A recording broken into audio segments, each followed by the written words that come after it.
The fondest memory of my youth was the Christmas time. The department store Santa Claus, the big one in the area where I grew up, Richmond, Virginia, was called Miller and Rhodes. It's a store that no longer exists. Huge, beautiful display, and the real Santa Claus was there. Truly my fondest memories, and I think a person who influenced my life more than anybody else, was the times that I spent with my dad. My father loved baseball, and I think that because of that, I loved baseball too. I would follow the baseball standings in the newspaper. Mickey Mantle was my hero. He had the best batting average. My dad would take me to the farm team games. The Yankees had a farm team in Richmond. And he was also a member of the Lions Club, and he would take me to breakfasts that the Lions Club held, hosting the Yankee baseball team when it traveled north after spring training. So I helped him outside. He had a huge, huge garden. We had about 4 acres that he grew gardens and vegetables, and that my mom canned and froze. I helped him in the garden. My sisters helped my mother in the kitchen. But yeah, my times with my dad, and even though he really wasn't educated beyond high school other than to get accounting training, he was really a philosopher, and he would have all of us kids, there were 5 of us, sit at the Sunday table, Sunday dinner table. Our dinner was in the middle of the day after church, and we would sit there and discuss things until sometimes 3 and 4 in the afternoon. And he encouraged us all to express our opinions, and he expressed his. If I could send a message back to a younger version of myself, I think I would say pay attention. Take life a little bit more seriously than I did,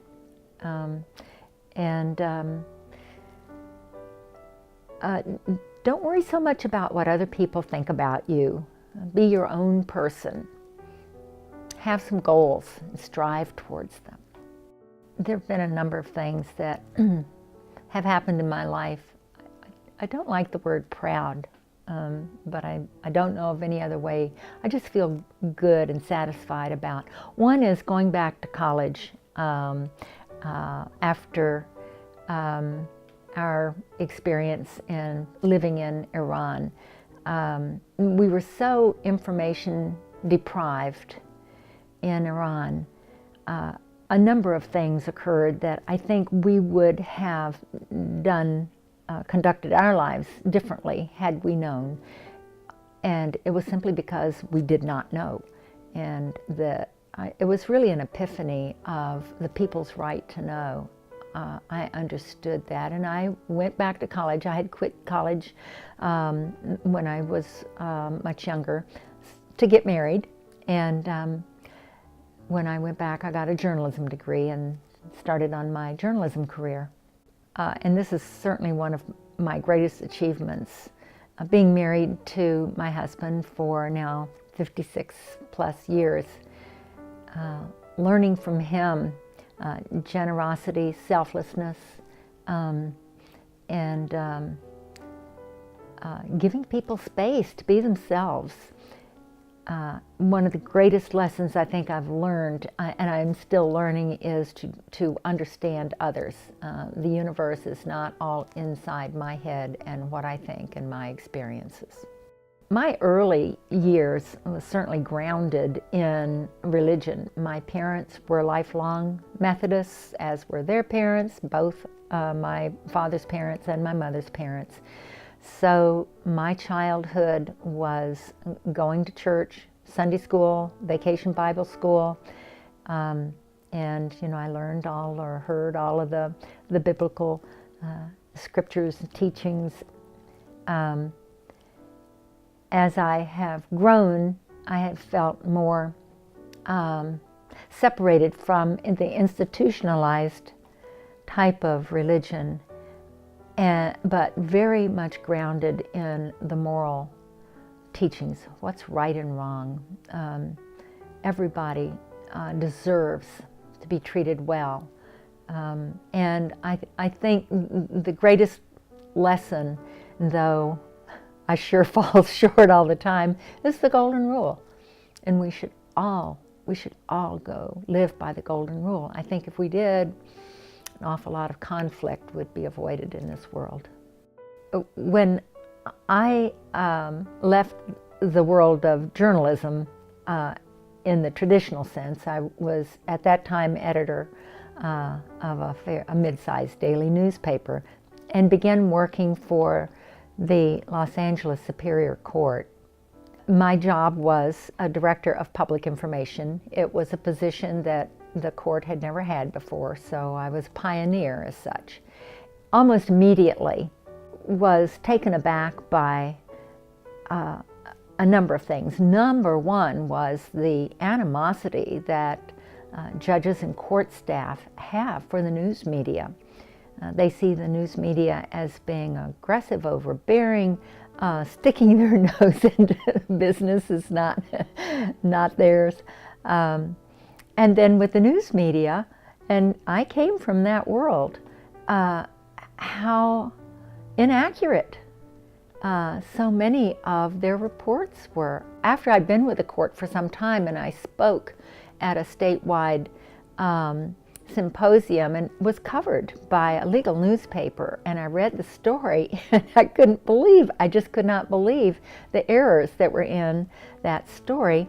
And I counted a total of 25, and this was in maybe a half-hour presentation. And I called the reporter, and he said, "Well, that's what my notes said." And I said, "That's not what my tape recorder said," because I had learned to tape myself when I spoke publicly.